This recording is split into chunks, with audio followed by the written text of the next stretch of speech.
Right, the next set of minerals we're going to go through are not index minerals, so they're not as important to remember. They're not as indicative of metamorphism, but they are still fairly common, so we're going to talk about them. So wollastonite is a high-grade metamorphic mineral that's commonly produced in contact metamorphism zones, meaning they just come in contact with really, really high temperature, not necessarily associated with high pressure. So if you take calcite and quartz, think like places where limestone would be, you add a lot of heat, you could create wollastonite and carbon dioxide. And this is a white mineral with a fibrous habit, and it's often used commercially as a substitute for asbestos. So it is important commercially. Next up, we have talc. This is a common retrograde mineral and metamorphosed ultramafic rocks formed by the alteration of magnesium silicates like olivine, pyroxenes, and amphiboles.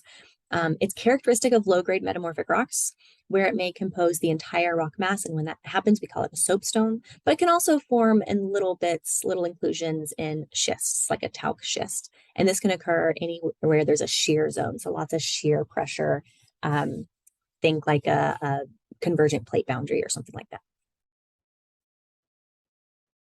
Talc is triclinic, usually in foliated masses. It's very, very soft. I think talcum powder. And because of that property, we often use it as paint, filler in paper, ceramic tiles, fill in plastics, body powder, creams, lotions, carvings, things like that. Next up, we have epidote.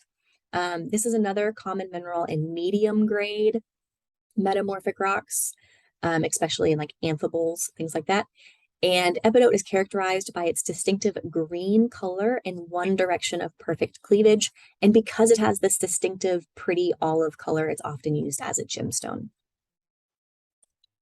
Speaking of gemstone, next up we have topaz. This isn't as common in metamorphic rocks, but it is a common accessory mineral, meaning you might get little bits here and there.